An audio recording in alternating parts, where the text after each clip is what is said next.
Hey guys, what's going on? Today I am going to be looking at some of the mods that I have downloaded. At the time of recording this, the mods had just been released, and before the server started being all dicky, I managed to get a few working, and basically I just spent the first few hours just looking at what they do to the world and how they affect things like gameplay, or if they even affect gameplay at all.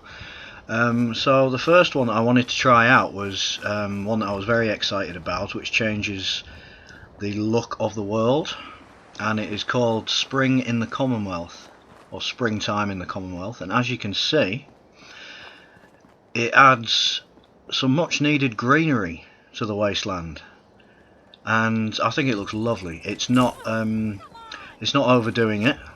If anyone's seen the, I think it's called the Resurrected mod, which is only available on PC, that turns the whole of the Commonwealth into like a jungle, and it looks amazing. But I don't think the consoles could quite handle that. So this is perfect for what I wanted. It just adds, mainly on the northern half of the map. It seems to get, the further south you go, the less it seems to affect the landscape, but it just adds a nice amount of greenery, just to the areas that were a bit lacking in colour. There's a few patches of flowers, but mostly it is just some nice green grass, and that's all it does. This mod works absolutely fine. It hasn't affected anything. It hasn't affected the frame rate. It hasn't affected the load times. It hasn't affected the speed of the workshop mode. Some of the other mods that I'm going to show later on, there are some slight issues with the speed of the workshop mode. Nothing major, but just a few delays in being able to place things, which can get a little irritating if you're trying to build fast. But yeah, this was, I probably got way too excited about this mod. It's not going to be the kind of mod for everybody. I know that a lot of you just want to try out like awesome new weapons, or different power armor, or different variations of armor that you can already get and stuff like that, new missions and whatnot. And that's the beauty of these mods being available. There's literally something for everyone. And despite the early problems that the servers had with everybody sort of trying to get on at once, everything seems to have smoothed out pretty quickly, and I've run into very few problems either downloading or running any of the mods that I've tried. I've mostly been trying out things that help me out with building, rather than new weapons or anything like that. I'm going to mess around with a few more mods in the coming week, but basically I just wanted to get all the extra building materials, all the Institute stuff, all the stuff that I've been watching PC modders build with for ages. I just wanted to be able to have as much as possible to build with, to be able to have as much choice as I could possibly have when building some of the ridiculous things I build. So but to be honest, the first thing I did was I just walked around looking at the grass, which had me ridiculously overexcited, like a little kid at Christmas.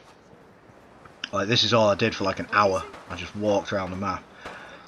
It's absolutely amazing. So, but that's enough of that. That's enough greenery. I'm just going to skip ahead and show you one of the mods that fixes up the settlement of Sanctuary. And here it is. Now, I was very excited about this mod at first as well. What this does is it repairs all the houses in Sanctuary and adds some new bushes and fences and stuff, so it makes it look like the bombs never even touched this place.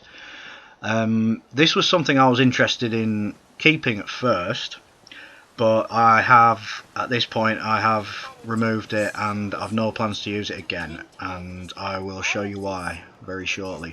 But at first it looks pretty good. I particularly like the hedges and the bushes, and the first 2 or 3 houses in Sanctuary look great. Although, I don't know if you saw, the doorways are actually blocked, so you can't actually get in all of the houses while you're running this mod. But if you see there, it hasn't actually affected any of the stuff I've built, at least not that part. Now the first thing I noticed was this door. Opens with a key. Can't get in.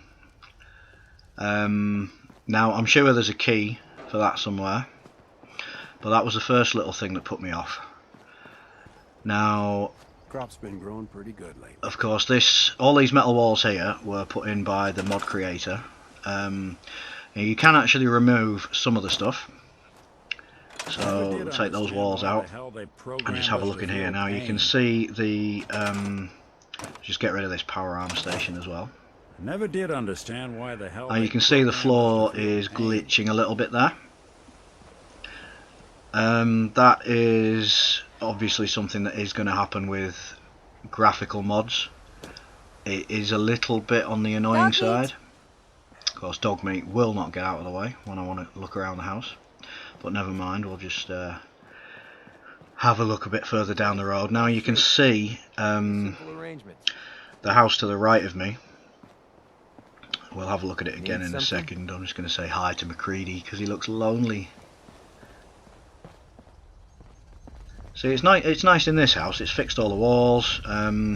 It stopped my red lights from having the effect that I wanted them to have, because everything is now lit up by the mod. But it's nice. I mean, it's nice and tidy. But if we check out, I like the tree as well.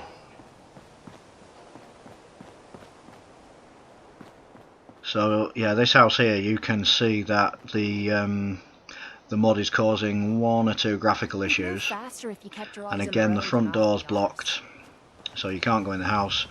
So we'll try the back door, and you know, you can't get through there either because the wall is, the house is completely blocked basically.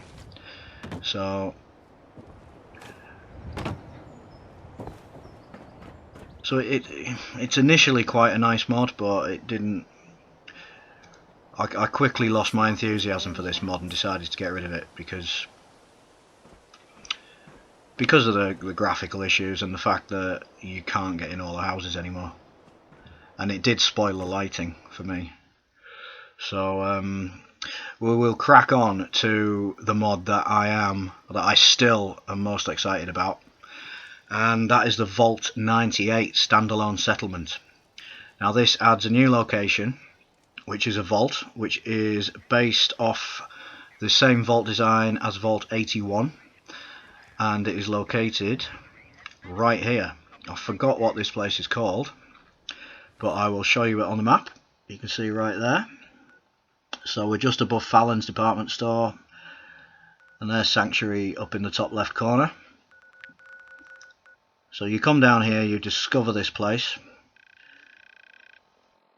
and what you can do is you can enter this vault and you can build inside it, and you can build inside the entire vault. You can build whatever you want in here.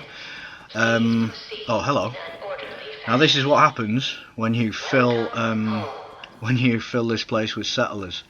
Now I actually to get settlers to come here, I actually had to build a recruitment beacon in the entrance, and then I left it for a few days, and I came back and there were about 6 settlers here. And it took them a while, but eventually I got them to make their way into the settlement. And once they're inside, it's fine, because every time you leave, this big vault door closes, so they can't go anywhere. And once you get a supply line, you can't actually get a supply line to this place until you have settlers here, because if you try and add a supply line from another settlement, it doesn't show up on the list of options. So you have to get a settler here first and then add a supply line to an existing settlement, and then once you do that, and once I had a few settlers here, then this place started showing up on the list of actual settlements, and it shows up on the map as having a supply line connected to it. As you can see, the door takes a little while to open, so we're just going to wait a minute to get in here. So once you're inside here, this is basically your playground. When you first get into the vault, it is completely empty. Everything you see here is stuff that I've added in the first hour or so that I was exploring this place. I just decided to add a few Institute style items and some of the stuff from the Far Harbour DLC. You can see there from they're the memory banks that you find in Acadia, and you can see I've got a synth Corsair there. That is actually a static statue. It's not a character that you can actually talk to. It's just a statue. So yeah, I've just basically built a few things in the entrance just to liven the place up a little bit. I haven't done anything with the rest of the vault really, apart from I've added a few beds and I've added some food and some water for the settlers just to keep them happy. And I've added that statue down there. That's actually a combination of two statues that are part of the settlement object expansion pack, as are these monitors. So you've got Mac and you've got Windows, so you don't have to pick. The settlement object expansion pack is the mod that gives you all the Institute items. It gives you Brotherhood of Steel items. It gives you items from the Yangtze to build with. It gives you vault items to build with. There's literally hundreds of things to build with, way too many to ever use all of them. And it's like I found that it's quite it kind of sends you back to the beginning of the game as far as building goes, because you have to relearn how everything works, because the items are created by players. They don't necessarily work the same as the items you used to. What I'm trying to do here is get this light to work, which you'll see I don't. So it's nice to see that the modded editions actually have the same problems as the things that were already in the game, like the light's not working when you return to a settlement. One of the best things about this little vault, or a big vault should I say, it's massive, it already comes with lights, so you don't need to add any lights unless you want to. But you will find that with some of the lights you get with the settlement object expansion pack are incredibly bright, and they actually are really great for improving the atmosphere of your settlements. So moving on, and this is the mod that literally made me wet myself with excitement. This is the Settlement Borders Expanded mod. Now this basically means you can build outside of your settlement area. And what I discovered after about 5 minutes playing around is that doesn't just include left, right, north, south, east, west. It includes up. Now, right now, I am 100 stories up. I thought I'd see how high I can go. And the only reason I stopped here is because I got bored. So here we are, 100 floors above Sanctuary. So we're going to walk down, and this actually takes ages to get down. This is the latest mod that I've actually installed. It's a very small mod size as well. Ridiculously small considering what it does. I've only tested it around Sanctuary and Red Rocket, and what I found is that it extends the borders so far that you can actually build all the way from Sanctuary to Red Rocket, and then all the way into Concord as well. And you can build almost as far as the Museum of Freedom. Now what it doesn't do is it doesn't extend the settlement size limit, so you will still be restricted by the actual size bar on the top right hand corner of your workshop, but that can still be reduced using the tried and tested dropping weapons method. You drop the weapons, you store them in your workshop, and it will reduce the size bar, so that's not even an issue. Now here you can see that is my first Institute building. I'm not even going to show it because it's crap.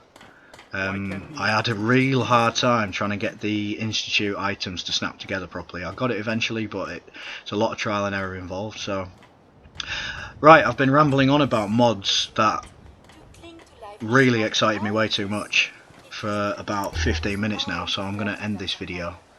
I'm going to leave it with this, my favourite mod, this actual sign. Look at this, it's got Snake Plissken there in the corner.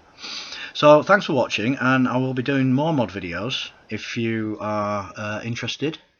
So yeah, subscribe if you want to see more, and I will catch you guys very soon.